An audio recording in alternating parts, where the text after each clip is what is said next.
இலங்கை செய்திகளுடன் நான் ரோஷன். விரிவான செய்திகளுக்கு முன் தலைப்புச் செய்திகள். அனுரகுமார திசாநாயக்கவின் இந்திய பயணத்தில் இரு நாடுகளும் ஏற்படுத்திக் கொண்டு இணக்கப்பாடுகள் மற்றும் திட்டங்கள் குறித்து நாளை அறிவிப்பு. வரவு செலவு பற்றாக்குறையை நிவர்த்தி செய்ய ராஜபக்ச குடும்பத்தின் சொத்துக்களை பயன்படுத்துமாறு பொதுஜன பெரமுன சுட்டிக்காட்டு. முன்னாள் ஜனாதிபதி கோட்டாபய ராஜபக்ச ஆட்சி காலத்தில் இடம்பெற்ற பாரிய மோசடி குறித்த விசாரணைகள் முன்னெடுக்கப்பட்டு வருவதாக அரசு அறிவிப்பு.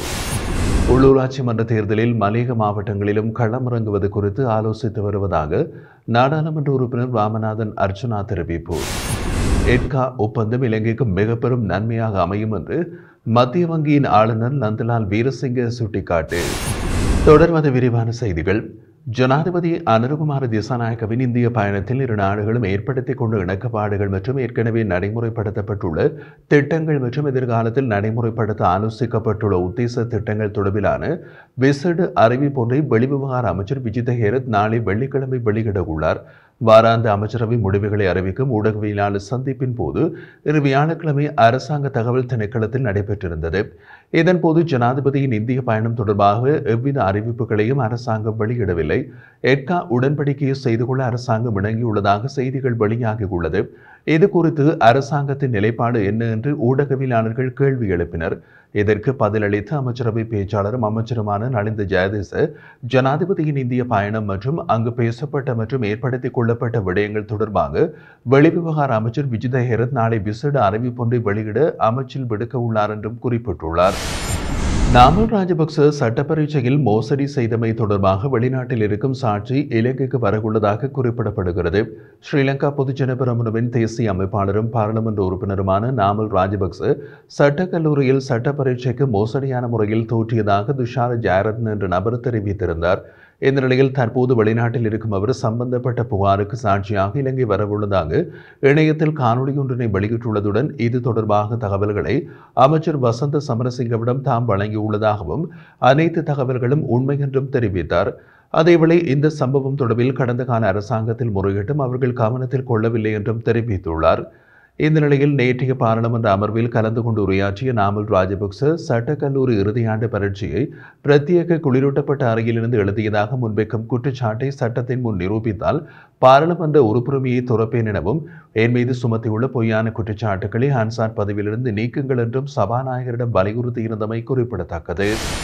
எதிர்வரும் வரவு செலவு பற்றாக்குறையை நிவர்த்தி செய்ய ராஜபக்ச குடும்பத்தின் சொத்துக்களை பயன்படுத்துமாறு பொதுஜன பெரமுன கட்சியின் பொதுச் செயலாளர் சாகர காரியவசம் தெரிவித்துள்ளார். கொழும்பு பத்ரமுலையில் அமைந்துள்ள பொதுஜன பெரமுன கட்சியின் தலைமையகத்தில் இடம்பெற்றிருந்த செய்தியாளர் சந்திப்பில் அவர் மேற்கண்டவாறு குறிப்பிட்டார்.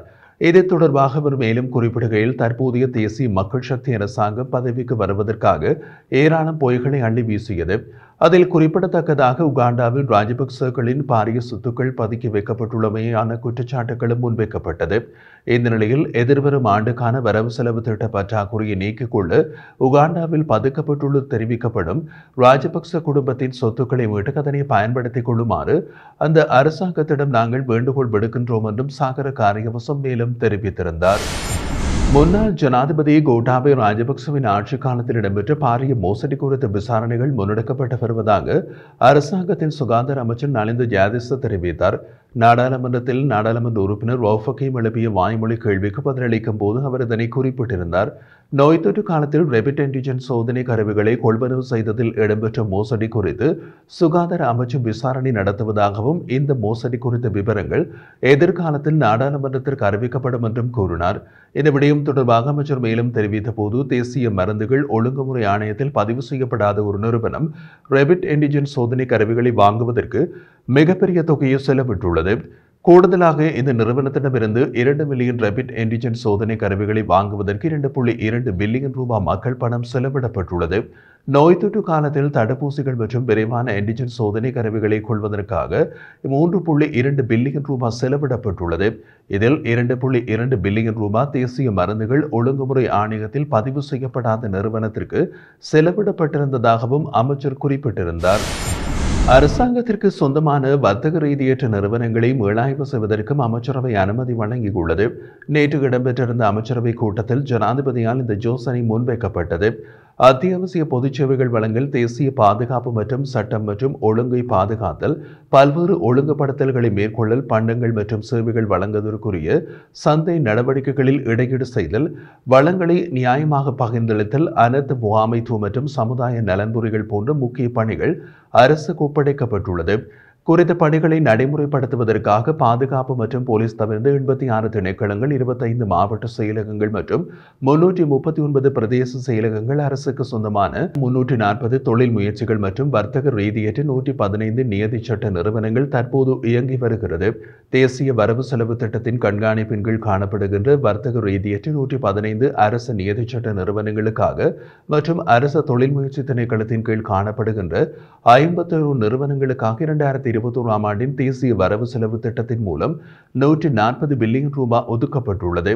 சமகால தேவைகளுக்கு பொருத்தமான வகையில் குறித்த நிறுவனங்கள் இற்றைப்படுத்தப்படாமை, ஒப்படைக்கப்பட்டுள்ள அதிகாரங்கள் போதுமானதாக இன்மை மற்றும் பொருத்தமின்மை, குறித்த நிறுவனத்திற்கு ஒப்படைக்கப்பட்டுள்ள பணிகள் தனியார் துறையினரால் மிகவும் வினைத்திறனான வகையில் மேற்கொள்ளப்படல் மற்றும் ஒரே ஒத்த பணிகளை மேற்கொள்கின்ற நிறுவனங்கள் ஒரு சிலவும் காணப்படுகின்றமை போன்ற விடயங்களால் அரசுக்கு சொந்தமான வர்த்தக ரீதியற்ற நிறுவனங்கள் தொடர்பாக மீளாய்வு கொள்வது காலத்தின் தேவையாக உள்ளது.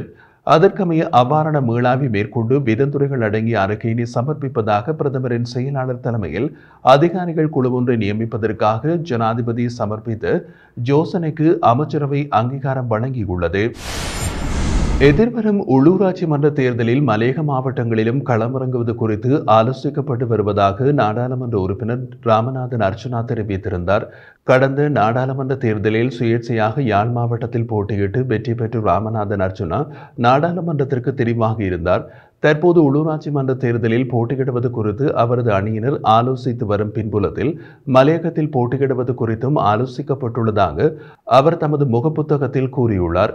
தமிழ் சிங்கள புத்தாண்டின் பின்னர் உள்ளூராட்சி மன்ற தேர்தலை நடத்துவதற்கு அரசாங்கம் உத்தேசித்துள்ளதோடு 2025ஆம் ஆண்டுக்கான வரவு செலவு திட்டத்தில் அதற்கான நிதியை ஒதுக்கீடு செய்யவும் தீர்மானித்துள்ளது. இதேவேளை அர்ச்சுனா எம்பியின் சில செயற்பாடுகள் மற்றும் கருத்துக்கள் சமூக வலைதளங்களில் விமர்சனங்களுக்கு உள்ளாக்கப்பட்டு வருகின்றமையும் குறிப்பிடத்தக்கது.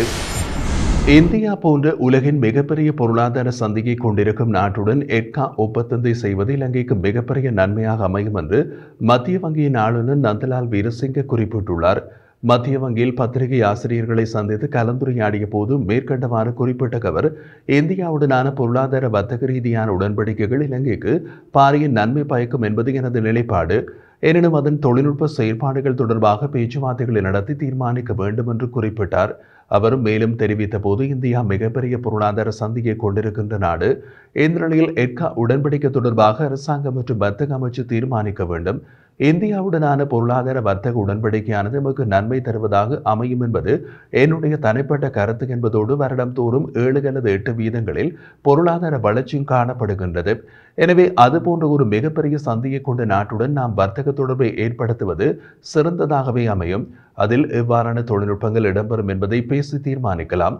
ஆனால் அந்த நாட்டுடனான வர்த்தக உடன்படிக்கை நமக்கு முக்கியமானது. இதேவேளை இந்தியா மட்டுமல்ல, ஆசிய பசிபிக் நாடுகளோடும் நாம் அதிக வர்த்தக உடன்படிக்கைகளை செய்து கொள்ள வேண்டும் என்றும் அவர் குறிப்பிட்டுள்ளார்.